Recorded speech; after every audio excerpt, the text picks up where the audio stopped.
Astaghfirullah. Bismillahirrahmanirrahim. Assalamualaikum warahmatullahi wabarakatuh. Bihamdillahi wassalatu wassalamu ala rasulillah wa ala alihi wa sahbihi wa mawalah wa la hawla wa la quwwata illa billahi wa ba'du. Alhamdulillah, segala puja dan puji hanya milik Allah subhanahu wa ta'ala.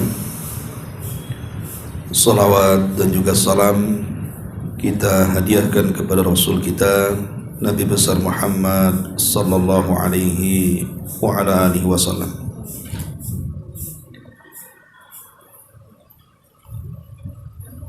Kita lanjutkan kajian kita, masih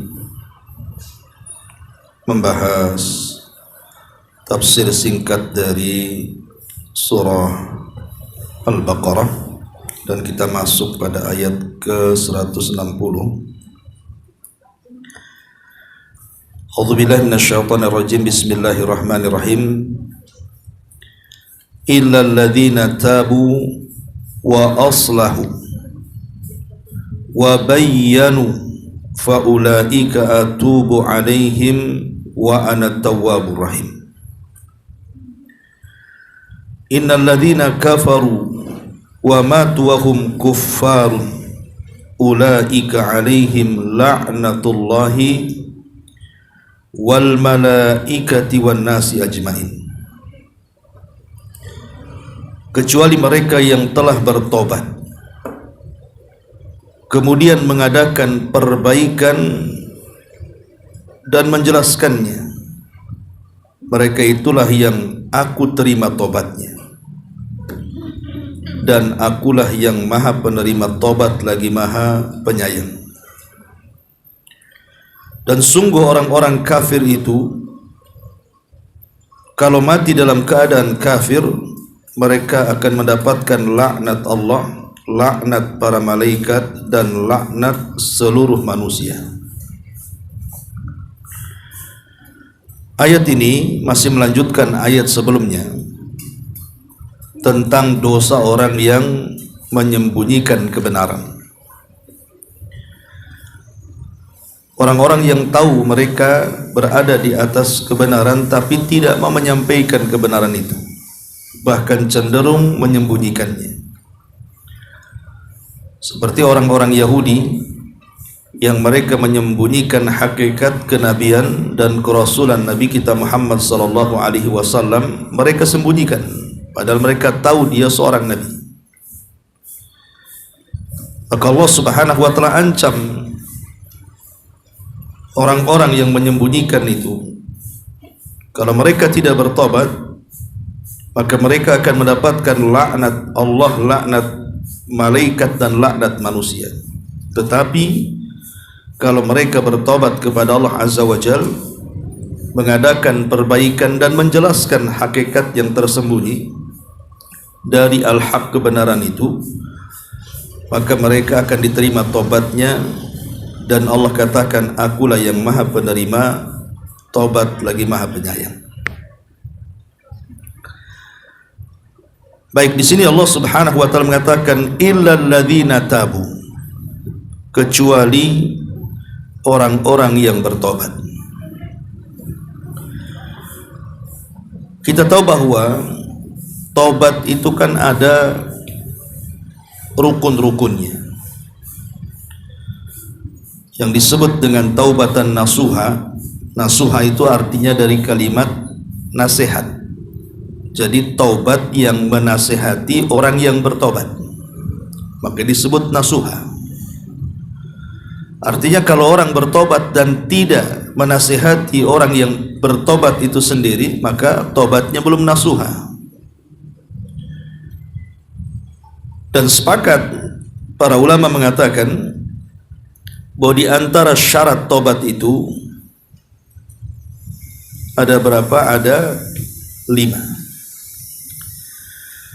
Pertama, al-ikhlas. Tobat itu harus didasari dengan keikhlasan. memang maksud tobatnya itu karena Allah Subhanahu wa ta'ala, bukan karena yang lainnya.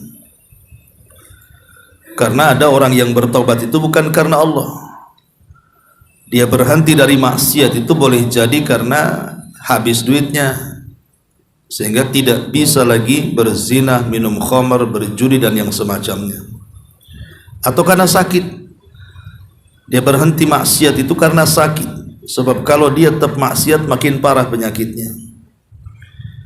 Atau karena manusia, karena malu dan begitu seterusnya, maka itu bukan taubat. Karena taubat itu harus didasari dengan keikhlasan.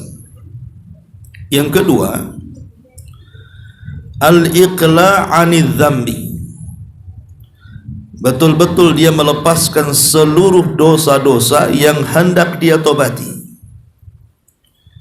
Kalau dia bertobat dari khamar, ya jangan lagi cerita khamarnya, tengok botolnya saja dia sudah benci. Jangan lagi tempat ataupun wanita-wanita pelacurnya, tempat lokalisasinya saja dia langsung lari. Jadi betul-betul membuang segalanya. Al-iqla' 'anidz dzambi. Kemudian yang paling penting adalah yang ketiga. Dalam taubatan nasuha ini yang paling penting. An-nadamu 'ala fi'li. Dia harus menyesali semua perbuatan yang sudah dia lakukan dari dosa. Karena ulama banyak yang mengatakan an-nadamu ruknut taubatil a'zam. Penyesalan dalam bertobat itu rukun tobat yang paling besar. Dan itu disebutkan oleh Abdullah ibn Mas'ud radhiyallahu an, dia mendengar Nabi SAW bersabda, an-nadamu taubatun. Penyesalan itu bagian daripada tobat. Maka menyesal itu adalah seagung-agungnya dalam rukun tobat.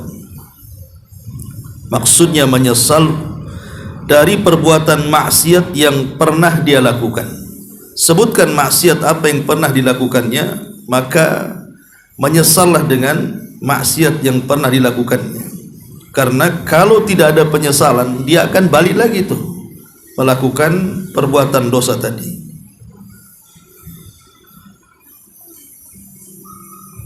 Dan yang terakhir tentunya, atau yang keempat, al-azmu ala adamir ruju' ilaihi. Adapun yang keempat adalah berazam, maksudnya niat yang sangat kuat, memang tidak mau kembali untuk melakukan dosa itu. Dan ada tambahan yang kelima tentunya, taubat itu akan diterima sebelum nyawa sampai di tenggorokan. Ini disebut syarat taubat. Tapi ada tambahan satu yang keenam, kalau dosanya berkaitan dengan orang, seperti mengambil hak orang lain, mengambil warisan yang bukan haknya, menggibah dan yang semacamnya, maka ada tambahan yang keenam, mengembalikan hak-haknya kepada orang. Sebab kalau tidak dikembalikan maka tidak diterima taubatnya. Ma'asyiral muslimat yang dimuliakan Allah Subhanahu wa taala. Adapun catatan penting tentang rukun yang paling besar dalam taubat tadi disebut an-nadam, penyesalan. Maka ulama mengatakan ada perkara-perkara yang bisa membantu seorang hamba saat bertobat itu untuk menimbulkan perkara menyesal dalam melakukan maksiat itu. Yang pertama, al-ilmu billahi ba'dal jahli bihi. Mengenal Allah setelah adanya kejahilan dengannya. Karena Allah mengatakan innama taubatu 'alallah lilladzina ya'maluna as-su' bi jahalatin thumma yatubuna min qarib ulaika yatubullahu alaihim wa kana Allahu aliman hakima.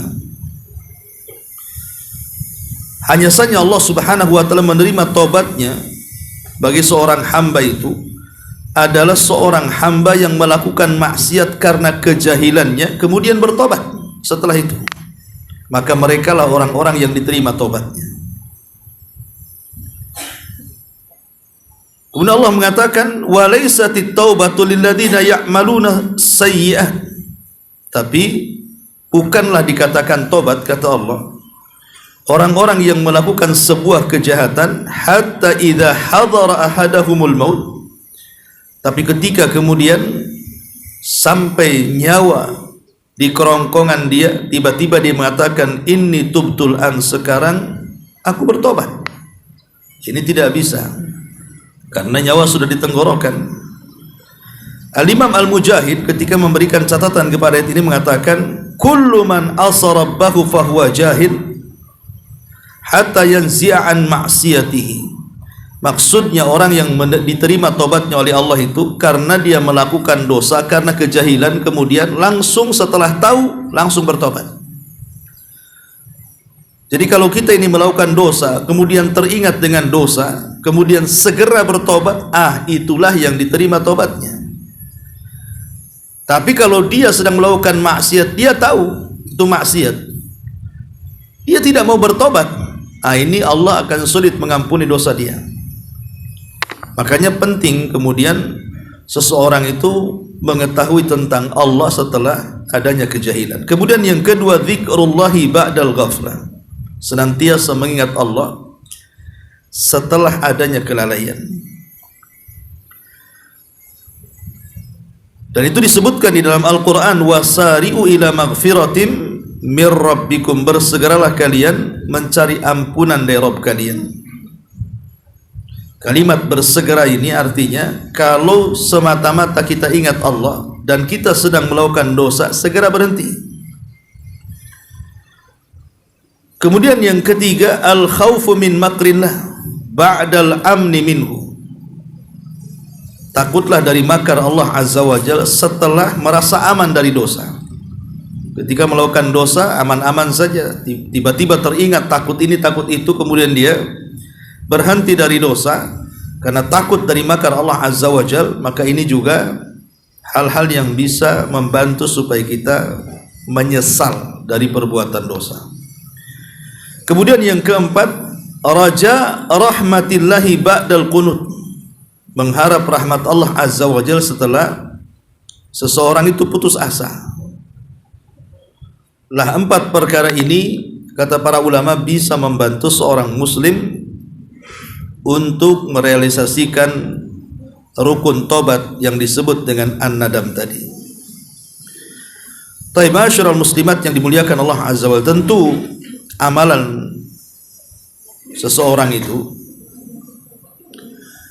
tidak akan semangat dilakukan kecuali tahu fadilah dan keutamaannya. Termasuk juga tobat. Tobat kan ibadah. Orang tidak atau malas untuk melakukan tobat kalau dia tidak mengetahui apa rahasia dan keutamaan di balik tobat itu.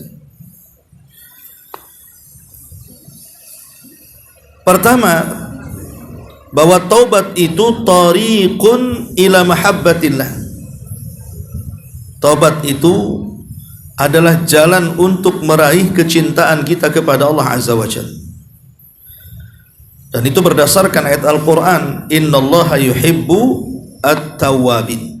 Allah itu senang dan cinta dengan orang-orang yang bertobat. Jadi yang pertama, bahwa tobat itu jalan menuju kecintaan Allah. Kenapa kita perlu meraih kecintaan Allah Azza wa Jalla? Karena kalau Allah sudah cinta dengan kita, hadis yang sering saya baca di sini, Allah akan panggil para malaikat. Salah satunya malaikat yang dipanggil adalah malaikat Jibril. Kemudian Allah Subhanahu wa taala akan berfirman kepada malaikat Jibril, ya Jibril, inni uhibbu fulanan. Jibril, aku suka dengan si fulan. Kamu harus suka juga. maka Jibril pun kemudian menyukai orang yang Allah sukai. Kemudian Jibril akan memanggil seluruh malaikat-malaikat Allah dimanapun mereka berada. Kemudian Jibril akan mengatakan, ya malaikatallah, innallaha ahabba fulanan fa'ahibbuhu. Wahai malaikat-malaikat Allah dimanapun kalian berada, Allah cinta dengan si fulan, maka kalian harus cinta dengan si fulan. Maka semua malaikat menanamkan kecintaan kepada orang yang Allah cintai. Maka ketika seluruh malaikat di langit menanamkan kecintaan kepada orang yang Allah cintai, maka Allah akan tanamkan kecintaan kepada penduduk bumi, baik manusia, hewan atau jinnya, kepada orang yang Allah subhanahu wa ta'ala cintai. Begitu besarnya keutamaan orang yang dicintai Allah azza wa jalla. Salah satunya meraih kecintaan Allah itu dengan cara bertobat. Ini yang pertama. Yang kedua, jadi taubat sendiri adalah tariqun ilal jannah. Dia adalah jalan menuju sorga. Jalan yang paling mudah menuju sorga itu adalah dengan cara bertobat.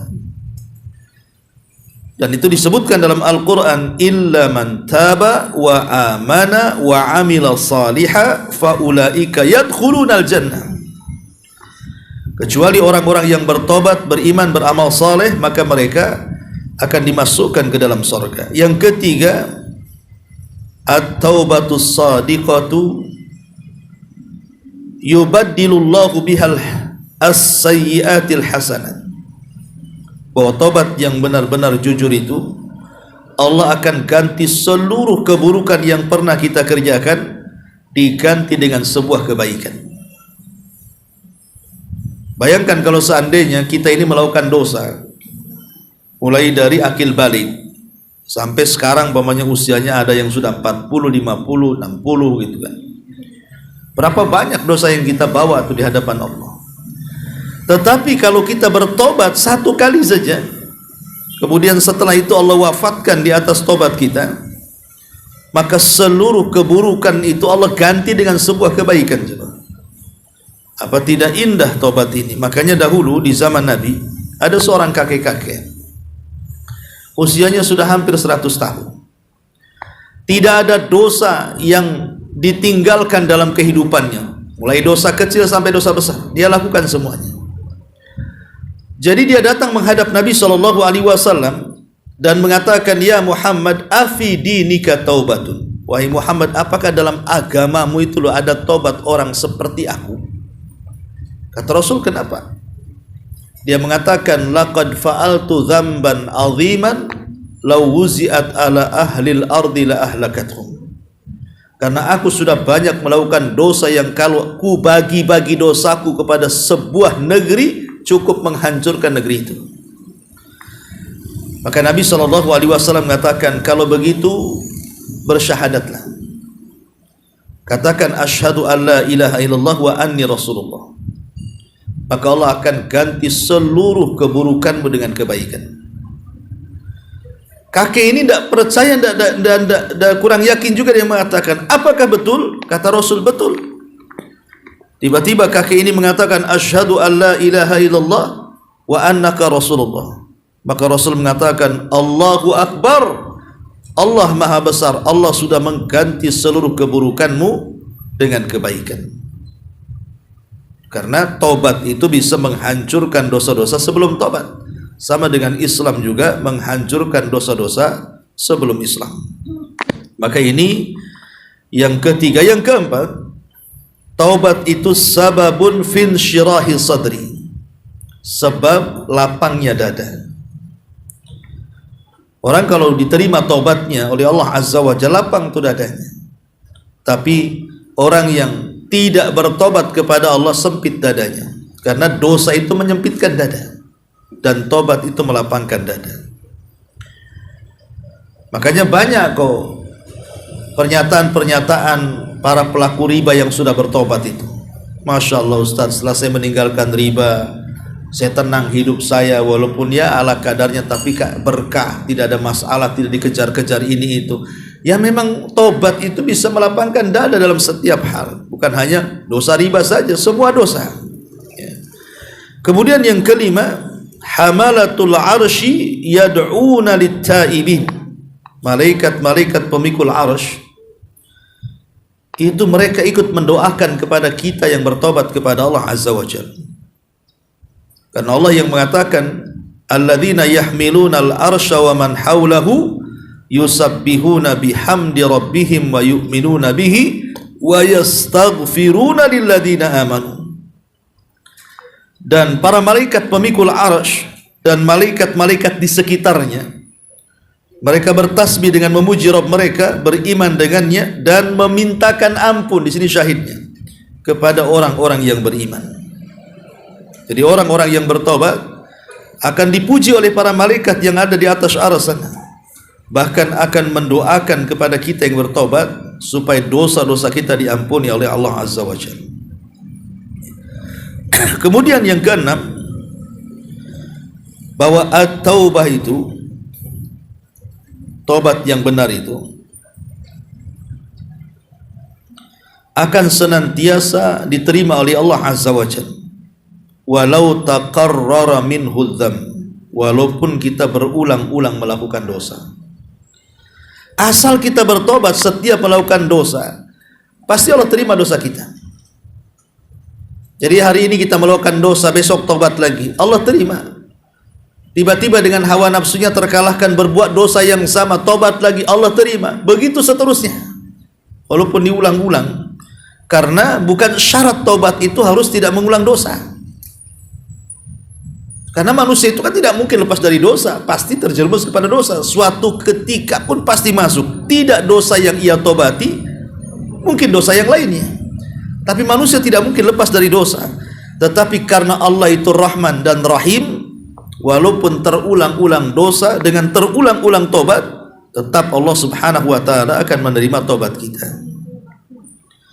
Ma'asyiral muslimat yang dimuliakan Allah Subhanahu wa ta'ala. Dan banyak lagi tentang keistimewaan tobat.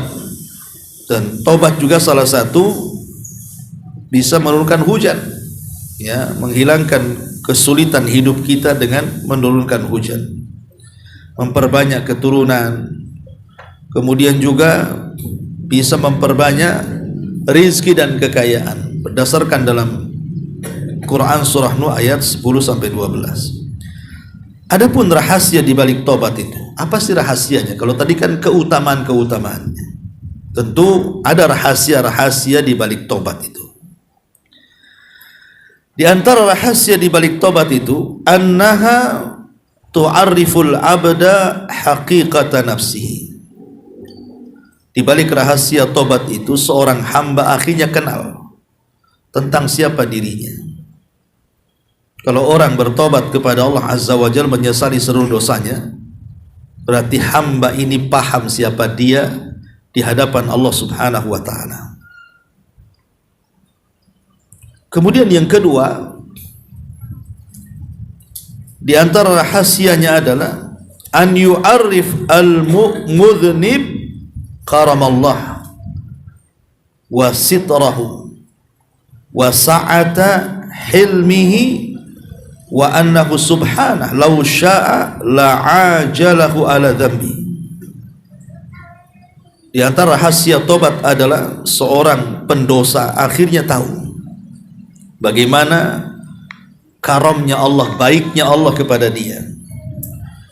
Bagaimana Allah telah menutupi aib-aib dan dosa-dosanya di mata-mata manusia lainnya. Bagaimana luasnya kasih sayang Allah. Sebab kalau Allah mau, setiap dosa bisa saja Allah kirim azab. Setiap satu dosa bisa saja Allah kirim azab. Tapi Allah tidak mau. Atau Allah buat bau yang sangat menyengat pada setiap dosa, tapi Allah tidak akan lakukan. Karena Allah itu rahim dengan hambanya. Dan itu bentuk kebaikan. Betapa banyak dosa-dosa itu yang Allah tutupi sehingga manusia tidak tahu kan. Sebab kalau manusia tahu aib, dan kalau seandainya aib satu saja terbongkar, bisa saja dia mungkin malu seumur hidup tuh. Mungkin tidak mau hidup lagi di dunia kalau aibnya terbongkar. Dan betapa banyak orang-orang yang aibnya terbongkar berakhir dengan bunuh diri karena malunya, menanggung malunya luar biasa, akhirnya pindah negeri dan begitu seterusnya. Lah ketika semua tertutup atau ditutupi oleh Allah Subhanahu wa taala, dan itu bentuk karamnya Allah, itu menunjukkan rahasia di balik tobat itu seperti itu.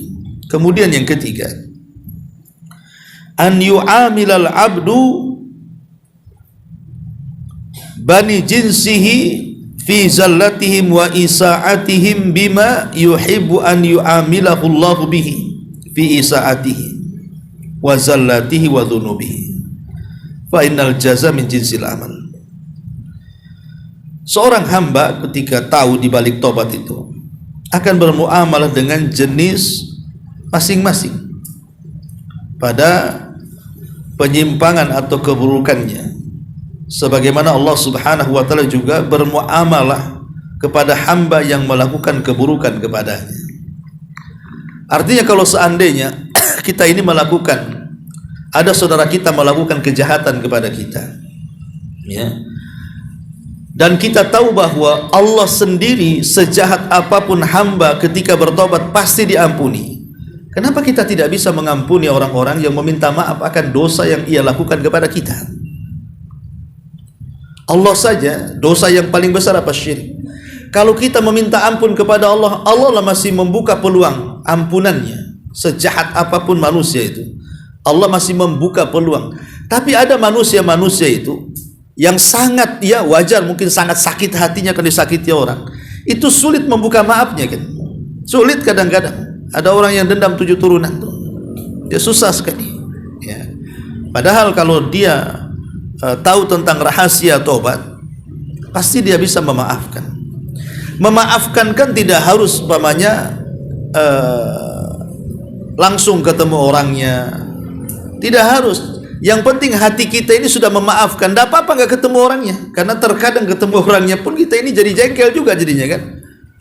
Ya, cukup maafkan saja dari kejauhan, bahwa saya sudah memaafkan orang yang menzalimi aku, sudah, tidak perlu ketemu orangnya. Karena ada seorang sahabat di zaman Nabi Shallallahu Alaihi Wasallam itu yang Rasul katakan termasuk penduduk surga.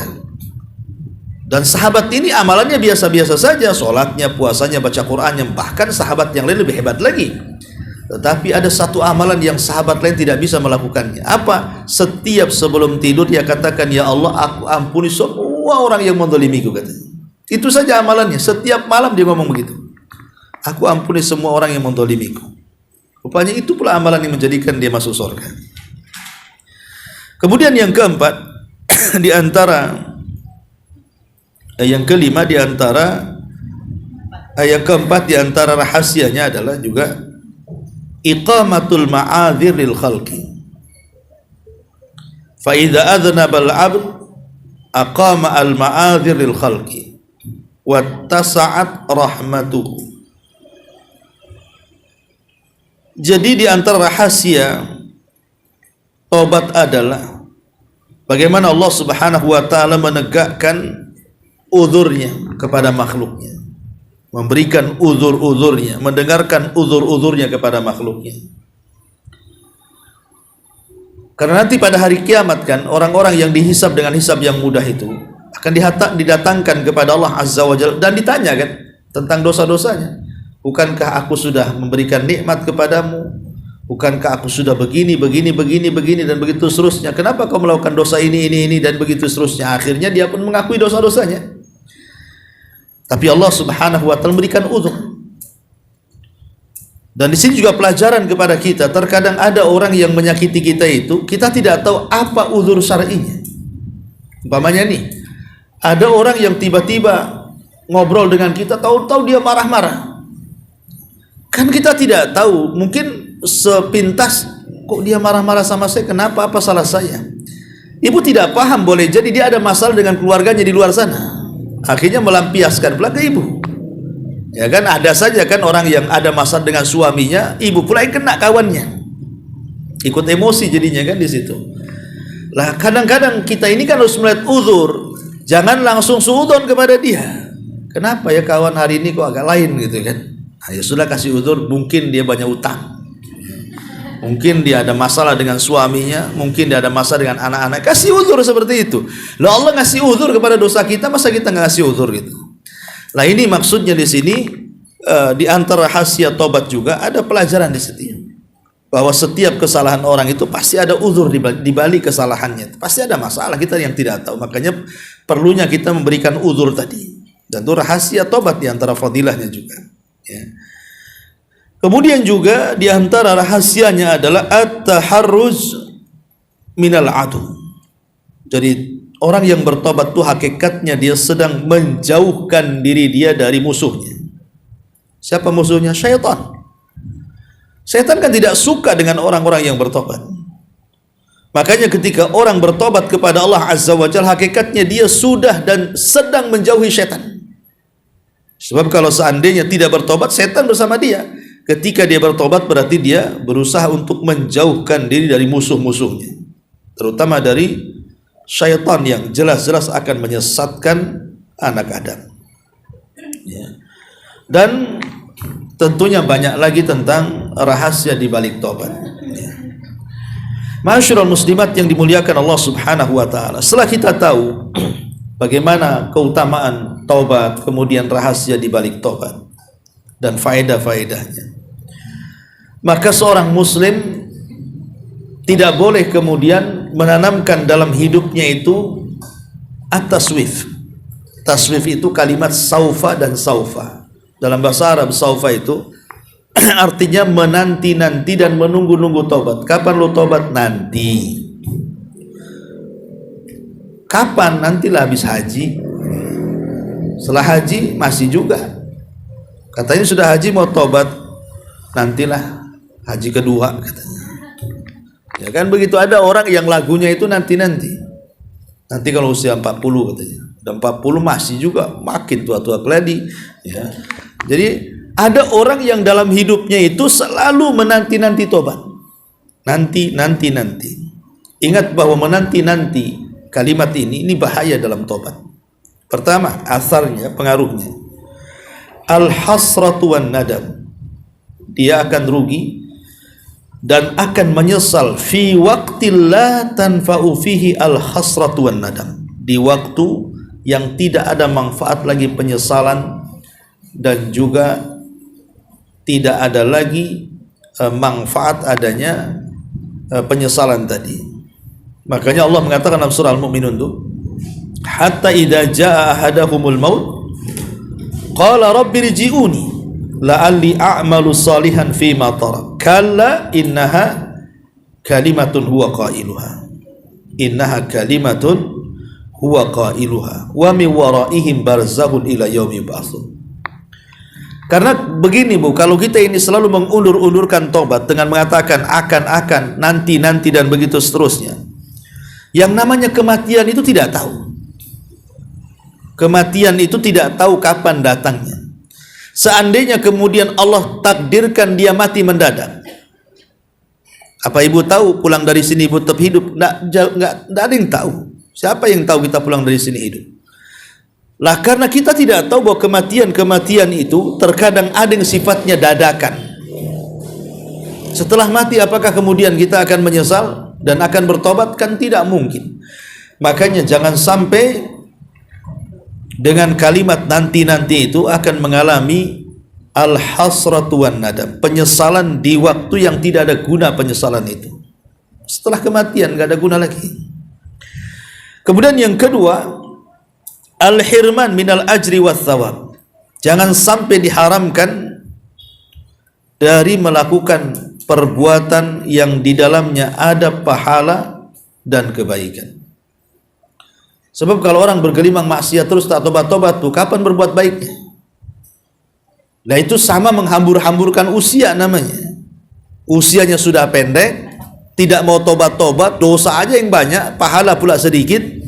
Ini sama mengharamkan dalam kehidupannya untuk meraih pahala sebanyak-banyaknya. Ya. Kemudian yang ketiga, kalau orang sudah mengatakan nanti dalam bertobat tuh pasti akan dilengketkan dalam hatinya su'ubatut taubah. Sulit untuk tobat. Makin lama makin sulit tuh tobatnya kalau terus mengatakan nanti. Akan dipersulit tobatnya. Kemudian yang keempat juga, adalah diaul haibati wa adamul qadrati ala ta'thir finnas, akan hilang pamor sehingga dia tidak bisa mempengaruhi manusia.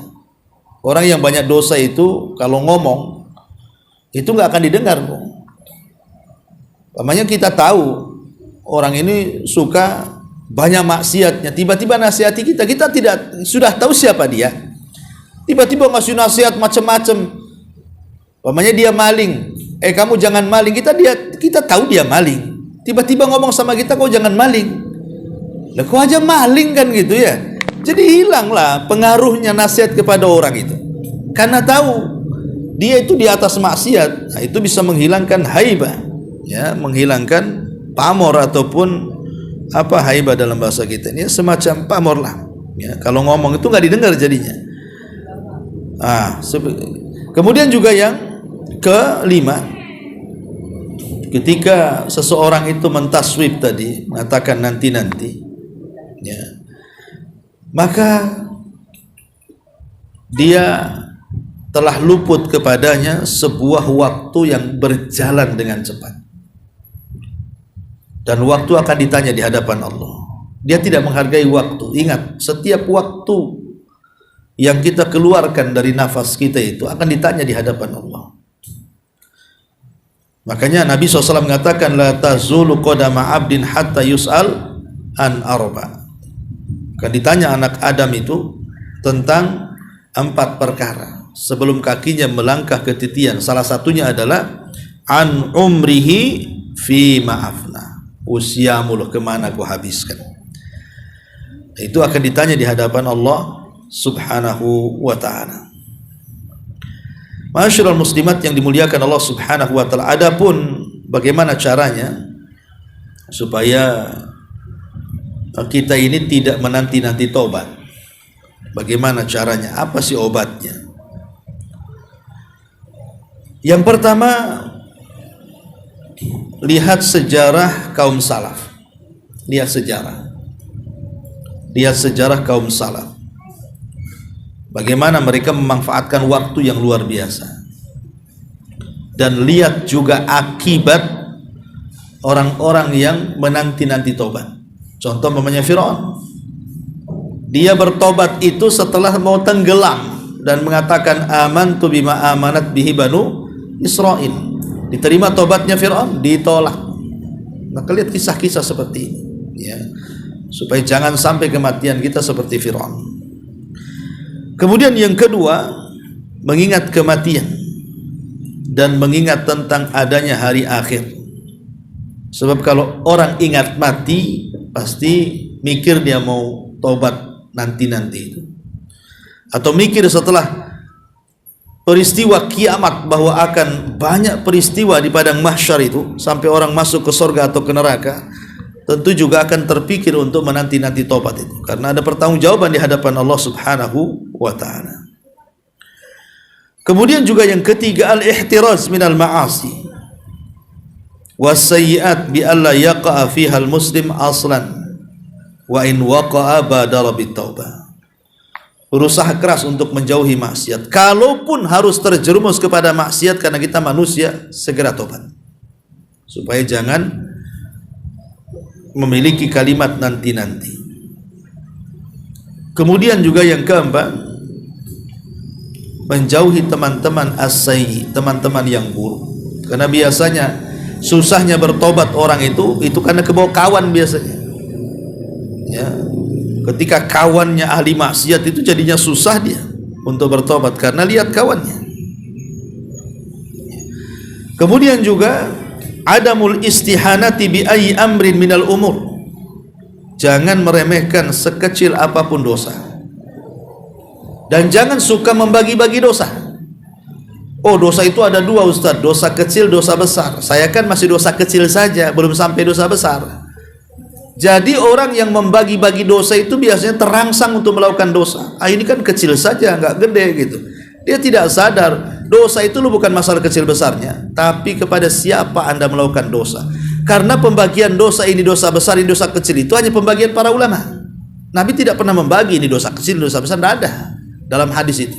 Cuman ulama yang membagi ini dosa besar, ini definisinya, ini dosa kecil, ini definisinya, untuk takribul fahmi, memahamkan ketika kita ini mempelajari soal dosa. Tapi pembagian dosa kecil, dosa enggak ada dalam Quran dan dalam hadis Nabi SAW. Dosa itu sama di hadapan Allah. Cuman ulama ingin membagi, ini dosa besar, ini dosa kecil, ini dosa besar terbagi lagi, dan begitu seterusnya. Bagi kita tidak penting pembagian itu. Yang harus kita tanamkanlah kepada siapa kita melakukan dosa, kepada Allah yang sudah memberikan nikmat yang banyak kepada kita. Ya, itu juga bisa supaya kita jangan at-taswif. Ya. Termasuk juga dawamud doa ilallahi azza wa jalla. Teruslah berdoa kepada Allah azza wa jalla agar kita dihilangkan dari sifat malas dan sifat lemah. Allahumma inni a'udzubika minal ajzi wal kasal. Karena yang membuat orang itu nanti-nanti tobat itu dua perkara, malas dan juga al-az, ya, malas dan juga lemah. Sehingga lemah dia untuk segera bertobat dan malas untuk segera bertobat. Ya. Dan banyak lagi tentang masalah ini.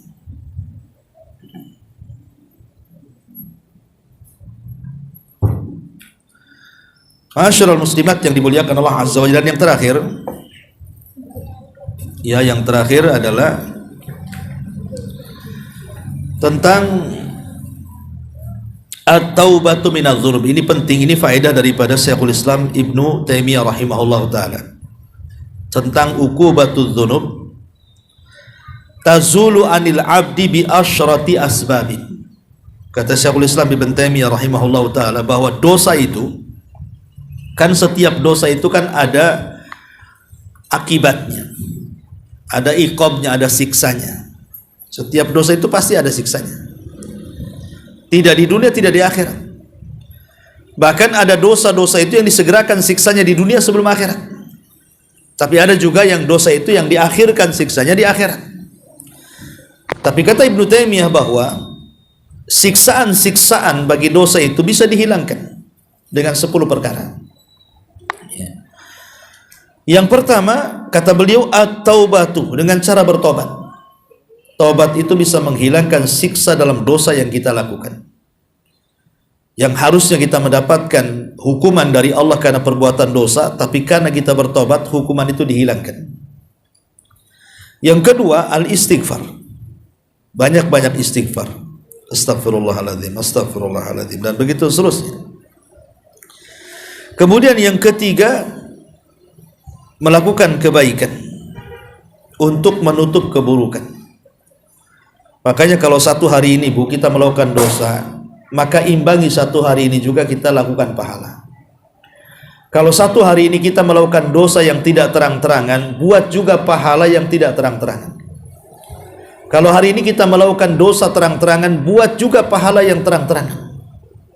Jangan sampai kemudian satu hari ini kita melakukan dosa tapi tidak diimbangi dengan perbuatan baik. Karena kebaikan itulah yang menghapus keburukan. Artinya yang harusnya ketika kita melakukan dosa nih hari ini, itu kan dicatat kita akan mendapatkan iqab, mendapatkan hukuman. Tapi karena kita melakukan kebaikan, akhirnya kebaikan itu menutup keburukan. Makanya Allah mengatakan innal hasanat yudhibna sayyi'at. Sesungguhnya kebaikan itu bisa menutup keburukan. Kemudian yang keempat, doaul mu'minin lil mu'min. Doanya seorang mukmin atau doanya mukmin yang banyak kepada seorang mukmin saat meninggal. Umpamanya ada jenazah, disolati banyak orang yang beriman. Nabi SAW mengatakan, ma min mayyitin yusalla alaihi atau yusalli alaihi ummatun minal muslimin yablughuna mi'atan kullahum yashfa'una illa syufi'u fihi. Tidaklah seorang mayat itu disolatkan oleh banyak kaum muslimin yang mencapai 100 orang dan mereka meminta syafaat, kecuali Allah akan berikan syafaat. Artinya doa orang-orang yang beriman itu juga sangat dihajatkan saat kematian kita. Karena mungkin kita banyak dosa, Tapi karena banyak teman-teman yang baik yang mentauhidkan Allah, mendoakan, akhirnya menjadi syafaat bagi kita.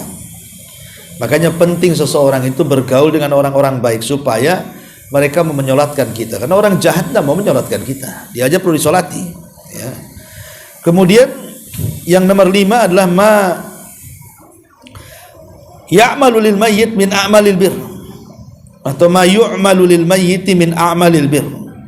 Apa yang dikerjakan oleh seorang yang sudah meninggal semasa hidupnya dari amal-amal kebaikan,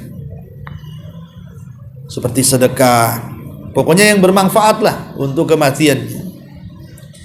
Kemudian yang nomor 6, syafaatun Nabi SAW, syafaat Nabi kepada orang-orang yang melakukan dosa pada hari kiamat. Kemudian yang nomor 7, musibah yang Allah timpakan kepada kita dan kita sabar dan juga mengharap pahala. Maka musibah-musibah yang kita hadapi dengan kesabaran dan mengharap pahala itu bisa menghapuskan kesalahan-kesalahan kita dan hukuman-hukuman Allah di dunia. Kemudian yang ke-8, seseorang memikirkan tentang rahmatullah wa afuhu wa maghfiratuhu bila sababin minal ibad. Ingat bahwa di sana ada rahmat Allah. Kita harus yakin dengan rahmat Allah. Karena ketika orang tidak dapat syafaat, berarti sisanya rahmat. Orang bisa selamat dengan rahmat walaupun tidak ada syafaat. Kan syafaat dulu. Setelah habis orang-orang yang dapat syafaat itu nggak ada syafaat lagi.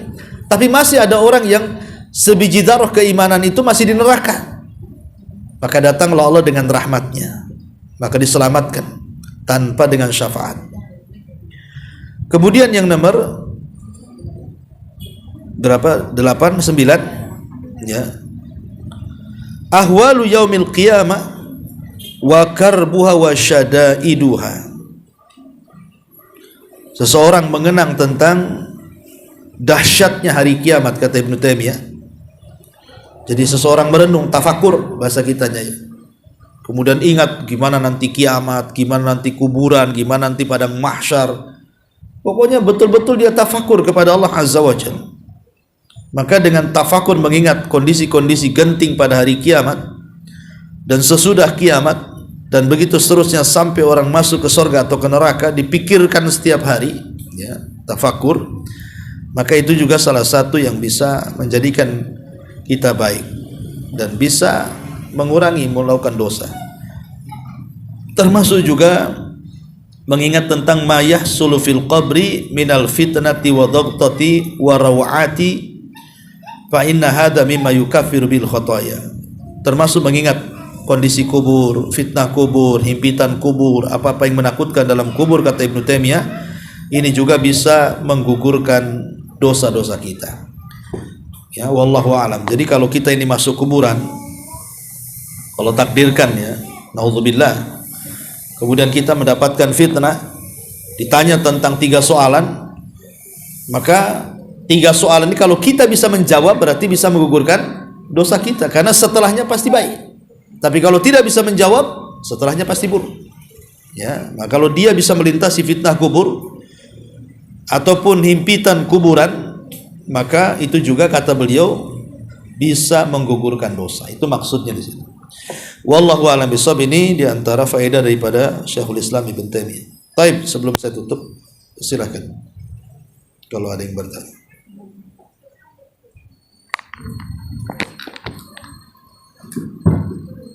Assalamualaikum warahmatullahi wabarakatuh.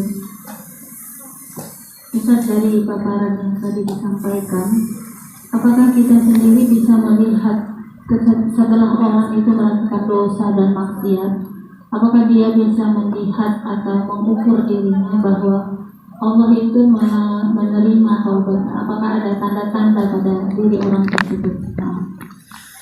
Ya, alhamdulillah.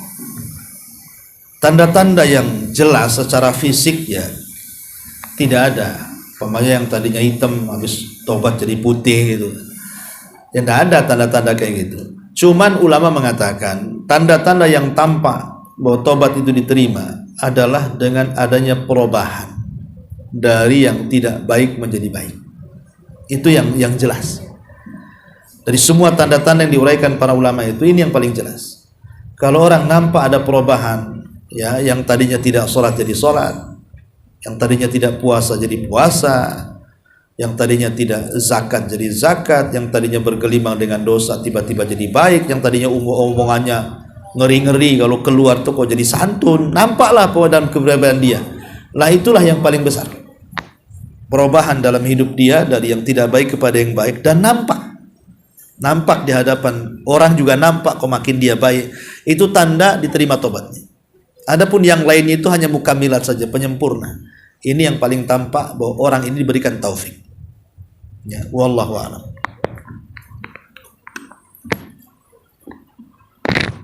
Satu lagi Ustaz. Ya. Tadi kan Ustaz juga menyampaikan bahwa Allah itu akan terus memaafkan dan mengampuni hamba-hambanya meskipun dia berulang-ulang melakukan kesalahan. Karena Allah itu sayang kepadanya dan dia tahu bahwa dia memiliki roh. Yang jadi pertanyaan adalah ketika dia mengulang-ulang kesalahannya, dari pertama dia melakukan dosa, kemudian tobat, dan menjelang akhir dari hidupnya dia itu malah dia melakukan dosa. Nah itu bagaimana Ustaz? Apakah dia akan mendapat ampunan? Ya, alhamdulillah. Maksudnya ketika seorang itu mengulang maksiat kemudian bertobat, tetap Allah akan menerima tobatnya. Karena ini menunjukkan Allah itu Ghafur, Ghaffar, bahkan bukan hanya Ghafur, Ghaffar. Ghaffar itu dari siyagul mubalaghah. Jadi akan senantiasa dan terus menerus sebagai pengampun. Beda dengan Ghaffarnya manusia. Manusia ini kalau satu kali minta maaf dimaafkan, dua kali minta maaf dimaafkan, tiga kali nggak ada maaf bagimu. Itulah manusia, tapi Allah kan berbeda. Makanya jangan lagi dosa-dosa kecil atau dosa besar, dosa yang paling besar sekalipun, berdasarkan hadis qudsi Allah mengatakan, "Lau ataitani bi qurabil ardi khataya, tsumma lakitani la tusyrik bi syai'an, la ataituka bi qurabiha maghfiratan." Wahai anak Adam, kalau kau datang dengan seberat bumi kesalahan, dosa sebanyak apa seberat bumi itu? Kalau engkau datang kepadaku, syaratnya satu, jangan kau sekutukan aku saja. Ku bawa juga ampunan seberat dosamu dengan berat yang sama. Kalau dosanya seberat bumi, ku datang seberat bumi ampunan. Nah dari sini Allah Subhanahu wa Ta'ala masih memberikan peluang. Tetapi ingat bahwa dosa itu kan melahirkan dosa yang lain. Sebagaimana ibadah juga melahirkan ibadah yang lain. Ketika kemudian orang itu terus melakukan dosa, maka akan sulit untuk bertobat. Makanya tadi saya katakan di antara pengaruh negatif taswib nanti adalah su'ubatut taubah, sulitnya bertobat. Kenapa sulit bertobat orang yang melakukan dosa dan mengatakan nanti itu? Karena dosa itu melahirkan dosa yang lainnya. Dosa lain melahirkan lagi dosa yang lainnya. Jadi dosa itu akan beranak. Ya. Ketika dosa makin beranak, bercucu, bercicit lagi kan, ini makin sulit nih orang ini bertobat. Dari sini Allah mengatakan fasanu yassiruhu lil usra. Sudah mudah dia melakukan dosa, maka kami mudahkan lagi masuk neraka, kata Allah. Artinya sulit masuk surga. Ya, begitu juga orang-orang yang bertobat kepada Allah kemudian berusaha untuk berbuat baik. Akhirnya melakukan satu ibadah, dari satu ibadah itu melakukan ibadah yang lain. Dari ibadah yang melakukan ibadah yang lain, akhirnya beranak ibadah-ibadah itu, maka Allah mengatakan fasanu yassiru lil yusra. Sudah mudah melakukan ibadah, Allah mudahkan lagi jalan ke surga. Kalau yang satu sudah mudah melakukan maksiat, Allah mudahkan masuk neraka. Jadi itu dikhawatirkan seperti itu. Ya kalau seandainya kemudian orang itu mengulang-ulang dosanya, kita yakin Allah menerima. Cuman masalahnya kita yang sebagai pelaku pengulangan dosa itu, apakah dia tahu bahwa akhir hidupnya dia sedang bertobat ataukah sedang maksiat? Itu masalahnya. Kan tidak tahu. Ada seorang hamba itu bahkan disebutkan dalam hadis itu, antara dia dengan sorga itu tinggal satu hasta. Satu hasta segini. Antara kaki dia dengan sorga itu tinggal melangkah saja artinya kan ke sorga. Tiba-tiba di ujung hayatnya dia melakukan amalan penduduk ahli nar, tidak jadi masuk surga, Allah masukkan dia ke neraka. Dari sini ada kaidah al-a'mal bi khawatimiha. Amal itu ditentukan akhirnya, bukan awal, bukan tengah, tapi akhir juga dipengaruhi dari awalnya. Ya. Wallahu a'lam.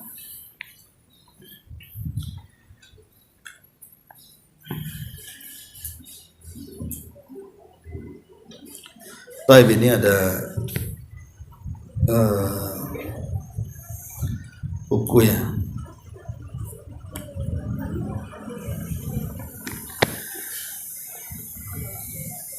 Ada hadiah 4 buku, kita buat soal jawab dulu.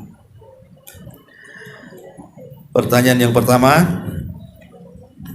dari apa yang sudah kita bahas tentang 5 atau 6 syarat tobat ya. Sebutkan 3 saja syarat tobat itu. Siapa? Mana? Oh ya dah, terserah.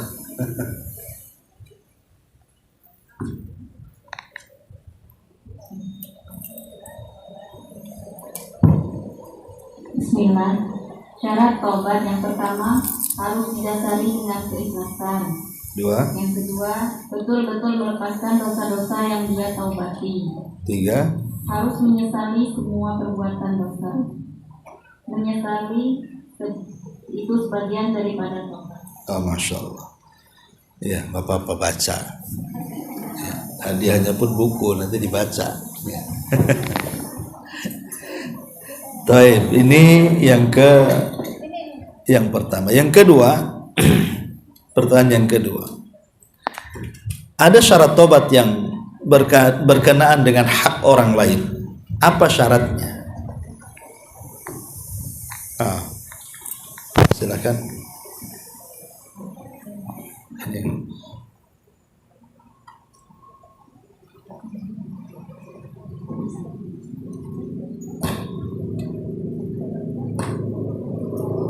Iya, syaratnya. Syaratnya itu kita harus mengembalikan hak orang yang telah kita ambil.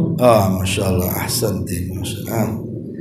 Solusi mengatasi problem. Sebutkan yang ketiga, sebutkan 5 keutamaan tobat. 5 keutamaan bertobat.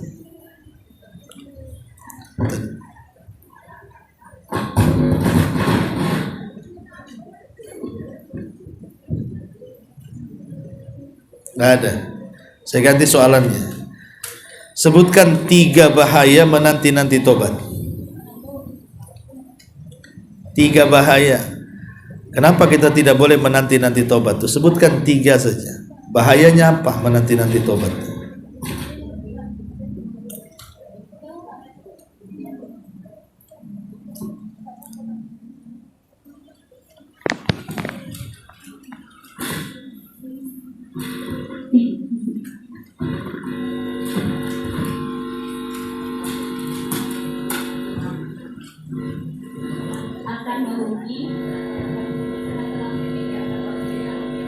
Iya.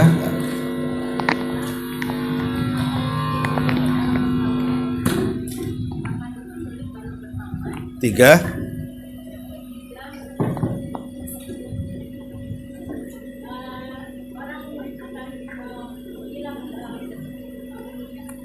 Pamornya. Ahsanti, masya Allah.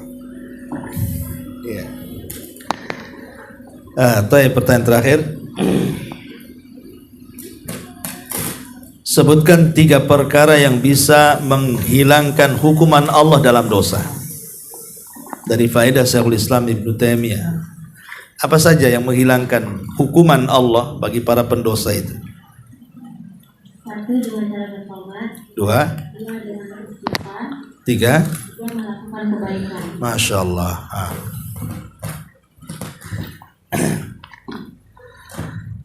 Iya. Ini dengan berakhirnya hadiah tadi, berarti sampai di sini kajian kita. Insyaallah kita lanjutkan di lain kesempatan. Subhanakallahumma bihamdika asyhadu an la ilaha illa anta astaghfiruka wa atubu ilaik. Allahu ta'ala alam. Assalamualaikum warahmatullahi wabarakatuh.